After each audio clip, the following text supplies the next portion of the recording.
సింపతీలతోటి గెలవాలని ట్రై చేయకండి. ఎక్కువ కాలం పనిచేయవు. అటు మమతా బెనర్జీ ఇలా కొంతమంది ప్రయత్నించారు.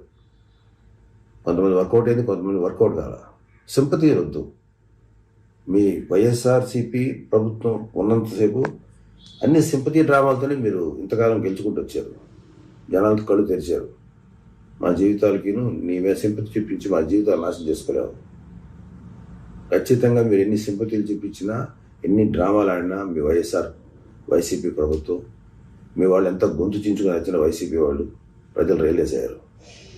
ఇప్పుడు దాకా నేను చెప్పిన లిస్ట్ ఉంది కదా, ఆ లిస్టుకి సంబంధించి వాళ్ళ మీద సింపతి వాళ్ళ మీద చూపిద్దాం. అందరం మన తోటి మనిషి పడుతున్న బాధల మీద చూపిద్దాం, వాళ్ళు పడుతున్న కష్టాల మీద చూపిద్దాం.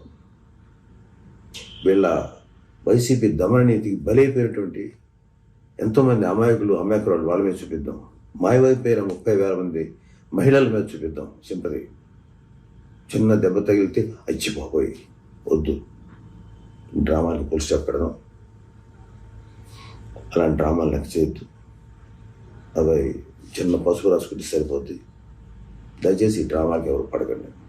అఫ్కోర్స్ ఎవరు పడలేదనుకోండి, ఒకటి గుర్తుపెట్టుకోవాలి వైసీపీ వాళ్ళు, మీరు ఎన్ని డ్రామాలు చేసినా రేపు రాబోయేది జనసేన, టీడీపీ, బీజేపీ కూటమి. మీరు ఏమైనా చేసుకోండి, వచ్చేది అదే. మీకు మిగిలేది ఈ నాటకాలే. వేసుకోండి నాటకాలు. అది సొంత బాబాయిని చచ్చిపోతే చంపేస్తే దారుణంగా, వాళ్ళ కూతురు అల్పేరుగా పోరాటం చేస్తుంటే అమ్మాయిని నానా మాట్లాడతారు.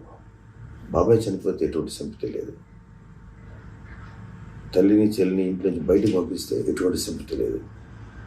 చిన్న దెబ్బ తగిలితే ఇంత అపన్నాయానికి రావాలి.